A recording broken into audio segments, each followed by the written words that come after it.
আজকের এই গভীর আলোচনায় আমরা বাংলাদেশের গ্রামীণ মাতৃস্বাস্থ্য ব্যবস্থার দিকে একটু অন্যভাবে তাকাবো। আমাদের হাতে একটা চমৎকার বিশ্লেষণ এসছে। শিরোনামটা হচ্ছে গ্রামীণ মাতৃস্বাস্থ্য সংকট ও সমাধান। এটা পড়লে বেশ অবাক হতে হয়। একদিকে সারা দেশে দেখুন কমিউনিটি ক্লিনিক থেকে উপজেলা হাসপাতাল, দারুণ একটা পরিকাঠামো যেটা কোভিডের সময়ও আমরা দেখেছি খুব ভালো কাজ করেছে। আবার অন্যদিকে সেই একই দেশে গ্রামের মায়েরা সন্তান জন্ম দিতে গিয়ে ভয়ানক বিপদের মুখে পড়ছেন। হুম ব্যাপারটা একটু বিরোধাভাসী শোনায়, তাই না? এত ভালো একটা সেটআপ, অথচ ঝুঁকিটাও কমছে না সেভাবে। ঠিক, এই ব্যাপারটা একটু অদ্ভুত না? এত অবকাঠামো থাকার পরেও কেন এই ঝুঁকি? এই উৎসটা এই বিশ্লেষণটা ঠিক এই প্রশ্নগুলোই তুলেছে। একদিকে যেমন কোভিড টিকা দেওয়ার ক্ষেত্রে সাফল্যের কথা বলছে, তেমনি অন্যদিকে গ্রামীণ মাতৃস্বাস্থ্যের যে কঠিন ছবিটা, বিশেষ করে প্রসবের সময়কার বিপদগুলো, সেটাও দেখাচ্ছে। হুম তো আমাদের আজকের আলোচনার লক্ষ্য হল এই আপাত উল্টো ছবিটার এর ভেতরের কারণগুলো একটু খুঁজে বের করা। ঠিক, গভীরে যাওয়া দরকার।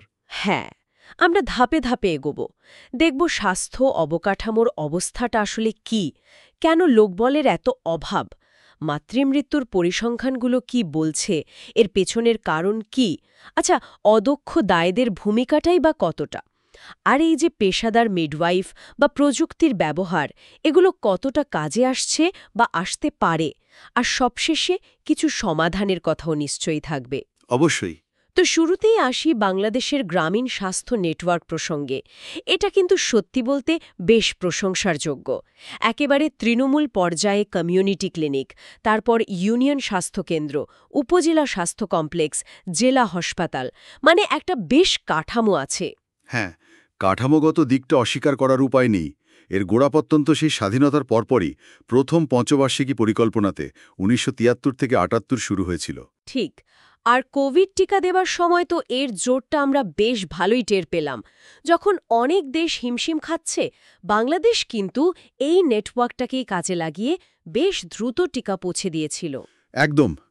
অবকাঠামোর দিক থেকে দেখলে সত্যি একটা ভিত্তি আছে, কিন্তু আসল সমস্যাটা হলো এই কাঠামোর ভেতরে প্রাণ সঞ্চার করার মতো মানে যথেষ্ট লোকবল নেই।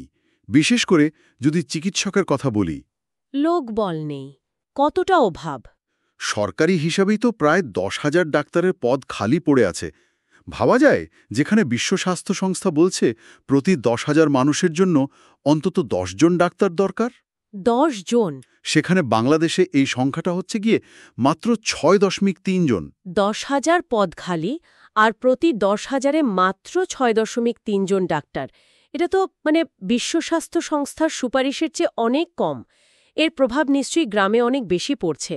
গেলেই ডাক্তার পাওয়া যায়, সেখানে গ্রামে এই হারটা নেমে আসে মাত্র ২৫%। ২৫%। তার মানে ৪টে গ্রামের স্বাস্থ্যকেন্দ্রের মধ্যে ৩টেতেই ডাক্তার নেই। বিষয়টা সেরকমই দাঁড়াচ্ছে। তার মানে বিল্ডিং আছে, হয়তো কিছু যন্ত্রপাতিও আছে, কিন্তু ডাক্তার নেই। এর ফলাফল কি দাঁড়াচ্ছে তাহলে? ফলাফলটা বেশ মারাত্মক। অনেক উপজেলা স্বাস্থ্য কমপ্লেক্সে হয়তো এক্স-রে মেশিন আছে, ইসিজি আছে, আল্ট্রাসোনোগ্রাফি মেশিনও হয়তো সরকার থেকে দেওয়া হয়েছে, কিন্তু সেগুলো চালানোর মতো টেকনিশিয়ান নেই, অথবা ধরুন রিপোর্ট পড়ার মতো বিশেষজ্ঞ ডাক্তার নেই। ও আচ্ছা। ফলে দামি যন্ত্রপাতিগুলো ধুলোবালি মিখে পড়ে থাকছে। গর্ভবতী মায়েদের হয়তো জরুরি আল্ট্রাসোনোগ্রাম দরকার, কিন্তু সেটা করানোর সুযোগ তারা পাচ্ছেন না। ব্যবস্থা থাকা সত্ত্বেও পাচ্ছেন না। হ্যাঁ, এমনও দেখা যায় একজন ডাক্তারকেই হয়তো ২৪ ঘন্টা ডিউটি করতে হচ্ছে। এতে সেবার মান কি আর ঠিক থাকে বলুন? না, এত থাকার কথা নয়। এখানেই তাহলে সেই অদ্ভুত ব্যাপারটা স্পষ্ট হচ্ছে, তাই না? একদিকে এত অবকাঠামো, অন্যদিকে সেবাদাতার অভাব। বিল্ডিং বা যন্ত্র তো নিজে নিজে সেবা দিতে পারে না। পারে না। আর এর সরাসরি ফল হলো সরকারি স্বাস্থ্য ব্যবস্থার ওপর থেকে মানুষের আস্থা কমে যাওয়া। যখন মানুষ দেখছে কাছের হাসপাতালে ডাক্তার নেই, পরীক্ষা হয় না, তখন তারা কি করবে? বাধ্য হয়ে ঝুঁকি নিয়ে দূরে শহরের দিকে ছোটে, অথবা হাতুড়ে চিকিৎসার আশ্রয় নেয়। হুম। এটা শুধু জনবলের অভাবের বিষয় নয়, কিন্তু এটা নীতি নির্ধারণ আর তার সঠিক বাস্তবায়নের মধ্যে একটা বেশ বড়সড় ফারাকও বটে। হ্যাঁ। আস্থার সংকটটা তৈরি হচ্ছে মূলত এই জায়গা থেকেই। এই আস্থার সংকট আর সেবার অভাব, এর সরাসরি প্রভাবটা নিশ্চয়ই পড়ছে গর্ভবতী মায়েদের উপর। মাতৃমৃত্যুর হার বা এমএমআর, ম্যাটারনাল মর্টালিটি রেশিও নিয়ে কি তথ্য আছে আমাদের কাছে? আমরা জানি যে গত কয়েক দশকে বেশ উন্নতি হয়েছে। হ্যাঁ, উন্নতি অবশ্যই হয়েছে। যেমন ২০০০ সাল থেকে ২০২০ সালের মধ্যে যদি দেখি, মাতৃমৃত্যুর হার প্রায় ৭২.৫% কমেছে। এটা বিরাট সাফল্য। ১৯৯০ সালে যেখানে প্রতি ১ লাখ জীবিত শিশু জন্ম দিতে গিয়ে প্রায় ৫৭৪ জন মায়ের মৃত্যু হতো। অনেক বেশি ছিল সেটা। হ্যাঁ, সেটা সাম্প্রতিক জাতিসংঘের হিসাবে ১৭০-এর কাছাকাছি নেমে এসেছে। এটা অবশ্যই একটা ইতিবাচক দিক। কিন্তু সম্প্রতি এই পরিসংখ্যান নিয়ে কিছু বিভ্রান্তিও তৈরি হয়েছে বলে মনে হচ্ছে। কোথাও একটা পড়ছিলাম। ঠিক ধরেছেন, এখানেই একটা সমস্যা দেখা দিয়েছে। যেমন ধরুন, বাংলাদেশ পরিসংখ্যান ব্যুরো বিবিএস ২০২২ সালে তাদের রিপোর্টে বলছে মাতৃমৃত্যুর হার প্রতি লাখে ১৫৩। কিন্তু প্রায় একই সময়ে ইউএনএফপিএ জাতিসংঘ জনসংখ্যা তহবিল, তাদের রিপোর্টে এই হার দেখাচ্ছে ১২৩। ওহ, দুটো রিপোর্টে দুটো সংখ্যা। হ্যাঁ, এখন দুটোই তো নির্ভরযোগ্য সূত্র, কিন্তু তথ্যের এই পার্থক্য এটা কিন্তু নীতি নির্ধারকদের জন্য একটা সমস্যা তৈরি করে। কোনটা ধরে পরিকল্পনা করা হবে, তাই না? ঠিক। এটা সত্যি একটা চ্যালেঞ্জ। তবে সংখ্যা যাই হোক, মায়েরা যে মারা যাচ্ছেন তার প্রধান কারণগুলো কি চিহ্নিত করা গেছে? কেন মারা যাচ্ছেন? হ্যাঁ, কারণগুলো বেশ স্পষ্ট। বিশেষজ্ঞরা বলছেন মাতৃমৃত্যুর দুটো প্রধান কারণ হলো, এক, প্রসবের সময় বা পরে অতিরিক্ত রক্তক্ষরণ, আর দ্বিতীয়টা হলো এক্ল্যাম্পসিয়া বা খিঁচুনি। রক্তক্ষরণ আর খিঁচুনি? হ্যাঁ, এই দুটো অবস্থাতেই কিন্তু খুব দ্রুত মেডিকেল ব্যবস্থা নেওয়া দরকার। একেবারে মিনিট গুণে চিকিৎসা করতে হয়। কিন্তু গ্রামের দিকে যেখানে স্বাস্থ্যকেন্দ্রে হয়তো ডাক্তারই নেই বা থাকলেও জরুরি অস্ত্রোপচারের ব্যবস্থা নেই, সেখানেই দ্রুত চিকিৎসা দেওয়া প্রায় অসম্ভব হয়ে পড়ে। এর বাইরে অনিরাপদ গর্ভপাতকেও একটা বড় কারণ হিসেবে দেখা হয়। আচ্ছা, এর সাথে নিশ্চয়ই গ্রামের সামাজিক বাস্তবতাও জড়িত। যেমন এখনও অনেকে বাড়িতেই প্রসব করান। অবশ্যই, পরিসংখ্যান বলছে দেশে এখনও ৮০%-এরও বেশি প্রসব কিন্তু বাড়িতেই হয়। আর এই বাড়িতে হওয়া প্রসবের প্রায় ৯০%ই করান অদক্ষ বা সনাতন দায়ীরা, যাদের প্রথাগত প্রশিক্ষণ নেই, অন্যতম প্রধান কারণ। কারণ তারা রক্তক্ষরণ বা খিঁচুনির মতো জটিলতাগুলো ঠিকমতো সামলাতে পারেন না, বা কখন যে হাসপাতালে রেফার করতে হবে সেটাও সবসময় হয়তো বোঝেন না। কিন্তু মায়েরা বা তাদের পরিবার, তারা কেন হাসপাতালে যান না? এত ঝুঁকি জেনেও কেন বাড়িতে ওই অদক্ষ দায়ের ওপর ভরসা করেন? এর পেছনে অনেকগুলো কারণ একসাথে কাজ করে। প্রথমত, বলতে পারেন স্বাস্থ্য সচেতনতার অভাব।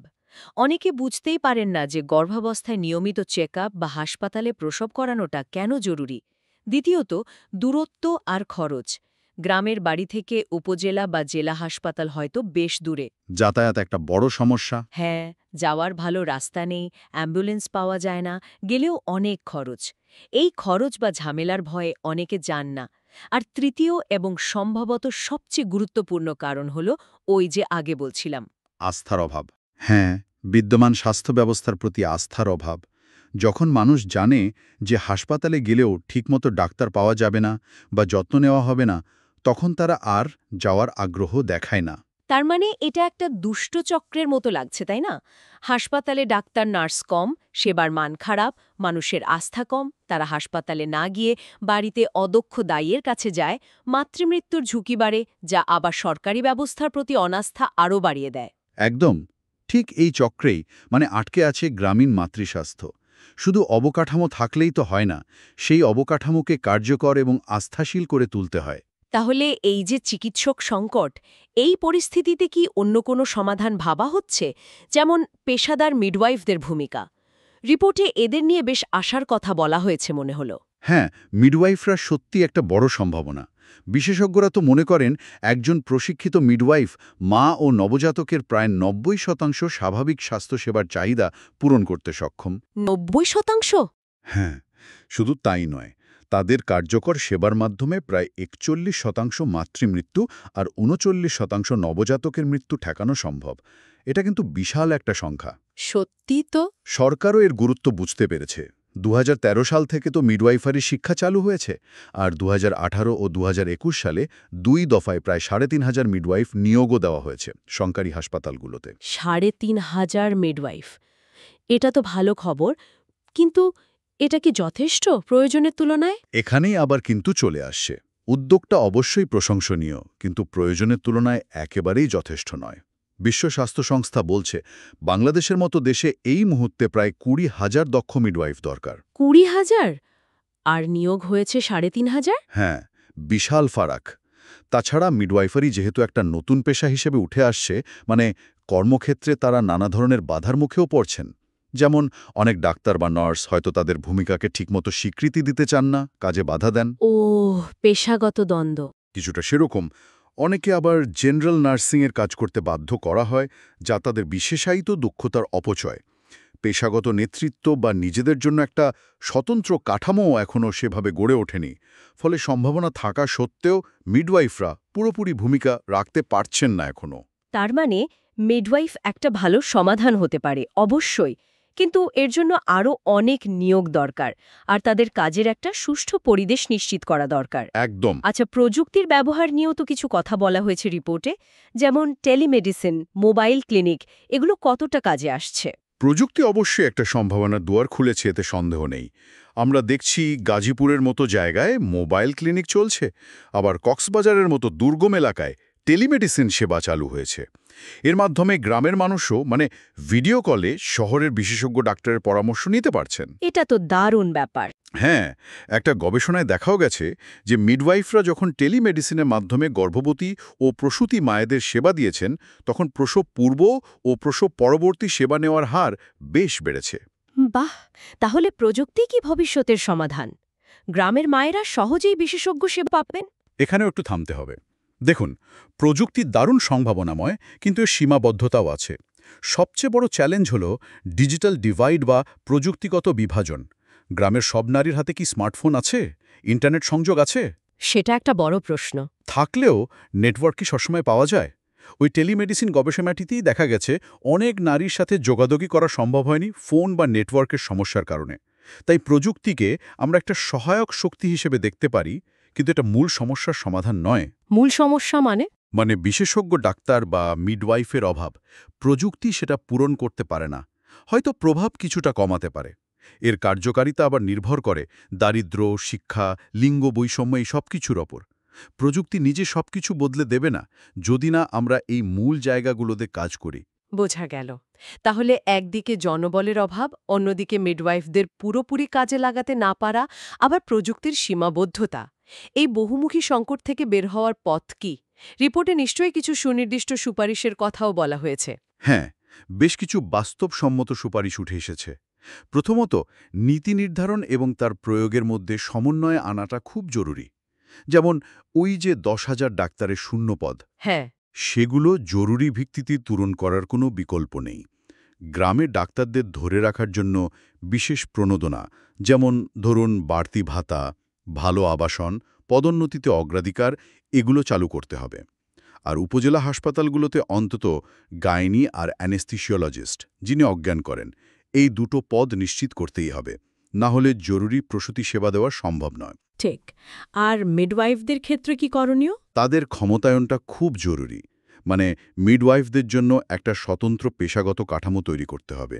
তাদের কাজের পরিধি কী হবে সেটা স্পষ্টভাবে নির্ধারণ করতে হবে, যাতে অন্য স্বাস্থ্যকর্মীরা তাদের কাজে বাধা না দেন। তাদের ভূমিকা নিয়ে ডাক্তার নার্সদের মধ্যেও সচেতনতা বাড়াতে হবে। আর অবশ্যই বিশ্ব স্বাস্থ্য সংস্থার সুপারিশ অনুযায়ী তাদের সংখ্যা বাড়াতে হবে এবং নিয়োগ প্রক্রিয়া দ্রুত করতে হবে। আর প্রযুক্তির ব্যবহার? টেলিমেডিসিন বা মোবাইল ক্লিনিকের মতো উদ্যোগগুলোকে শুধু পাইলট প্রজেক্ট হিসেবে না রেখে জাতীয় স্বাস্থ্য কৌশলের অংশ করতে হবে। তবে একই সাথে ওই ডিজিটাল বৈষম্য কমানোর দিকেও নজর দিতে হবে। সবার জন্য ডিভাইস বা ইন্টারনেট সংযোগ নিশ্চিত করতে সরকারি বেসরকারি অংশীদারিত্বে কাজ করা যেতে পারে। আচ্ছা। সবশেষে এবং হয়তো সবচেয়ে গুরুত্বপূর্ণ হল জনসচেতনতা তৈরি করা এবং পরিবারকে সম্পৃক্ত করা। গর্ভাবস্থায় যত্ন, পুষ্টিকর খাবার, হাসপাতালে প্রসবের প্রয়োজনীয়তা, এই বিষয়গুলো নিয়ে আরও ব্যাপক প্রচারণা দরকার। এক্ষেত্রে গ্রামের মানুষের ধর্মীয় বা সামাজিক বিশ্বাসকে সম্মান জানিয়ে সেগুলোর মাধ্যমেই স্বাস্থ্যকর আচরণের বার্তা দেওয়া যেতে পারে। আর বিশেষভাবে দরকার পুরুষদের এবং পরিবারের বয়োজ্যেষ্ঠ সদস্যদের এই পুরো প্রক্রিয়ায় যুক্ত করা, কারণ একজন গর্ভবতী মায়ের পাশে পরিবারের সমর্থন থাকাটা তার শারীরিক ও মানসিক স্বাস্থ্যের জন্য অপরিহার্য। তার মানে সমাধানটা আসলে কোনো একটা ম্যাজিক বুলেট নয়, এটা একটা সমন্বিত প্রচেষ্টা দরকার। ডাক্তার নিয়োগ থেকে শুরু করে মিডওয়াইফদের ক্ষমতায়ন, প্রযুক্তির সঠিক ব্যবহার এবং মানুষের মানসিকতার পরিবর্তন, সবকিছু মিলিয়ে। ঠিক তাই। মূল কথাটা হলো আস্থা পুনরুদ্ধার করতে হবে। অবকাঠামো আর বাস্তব সেবার মধ্যে যে ফারাক তৈরি হয়েছে, সেটা মানুষের মনে একটা গভীর আস্থার সংকট তৈরি করেছে। এই সংকট কাটাতে না পারলে শুধু বিল্ডিং বানিয়ে বা যন্ত্র কিনে লাভ হবে না। সরকার, স্বাস্থ্যকর্মী, এনজিও এবং গ্রামের মানুষ সবাইকে একসাথে কাজ করতে হবে এই আস্থার সম্পর্কটা ফিরিয়ে আনার জন্য। আজকের আলোচনা থেকে তাহলে আমরা এটাই বুঝলাম যে বাংলাদেশের গ্রামীণ মাতৃস্বাস্থ্যের ছবিটা বেশ জটিল। একদিকে একটা সম্ভাবনাময় অবকাঠামো আছে, কিন্তু জনবলের অভাব, সেবার মানের ঘাটতি আর তার ফলে তৈরি হওয়া আস্থাহীনতা পুরো ব্যবস্থাকেই চ্যালেঞ্জের মুখে ফেলেছে। মিডওয়াইফ বা প্রযুক্তির মতো সমাধানগুলো আশার আলো দেখাচ্ছে বটে, কিন্তু এগুলোকে কার্যকর করতে হলে মূল সমস্যাগুলো যেমন জনবল সংকট, কর্মপরিবেশের বাধা বা ডিজিটাল বৈষম্য, সেগুলোর সমাধান আগে করতে হবে। একদম। নিরাপদ মাতৃত্ব নিশ্চিত করতে হলে শুধু একটা দিকে তাকালে চলবে না। মানব সম্পদ উন্নয়ন করতে হবে, মিডওয়াইফদের পেশাগত মর্যাদা ও কাজের সুযোগ নিশ্চিত করতে হবে। প্রযুক্তিকে এমনভাবে ব্যবহার করতে হবে যেন কেউ পিছিয়ে না পড়ে। আর সবচেয়ে বড় কথা, কমিউনিটি আর পরিবারকে এর অংশীদার করে তুলতে হবে।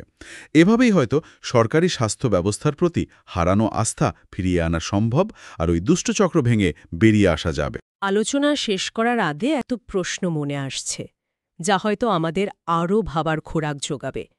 এই যে গভীর আস্থার সংকট আর সীমিত সম্পদের বাস্তবতা, যেখানে হয়তো সব সময় প্রশিক্ষিত ডাক্তার বা মিডওয়াইফ পৌঁছানো কঠিন, সেখানে সবচেয়ে ঝুঁকিপূর্ণ মায়েদের কাছে পৌঁছানোর জন্য আমরা কি সনাতন দায়ীদের একেবারেই বাদ দিয়ে দেব, নাকি তাদের জন্য নির্দিষ্ট প্রশিক্ষণের ব্যবস্থা করে বিপদ চিহ্নগুলো চেনানো শিখিয়ে এবং একটা শক্তিশালী রেফারেল সিস্টেমের কখন কোথায় পাঠাতে হবে সেই ব্যবস্থা এর আওতায় এনে তাদের কমিউনিটি স্বাস্থ্যসেবার একটা অংশ হিসেবে যুক্ত করার কোনো সম্ভাবনা থাকতে পারে?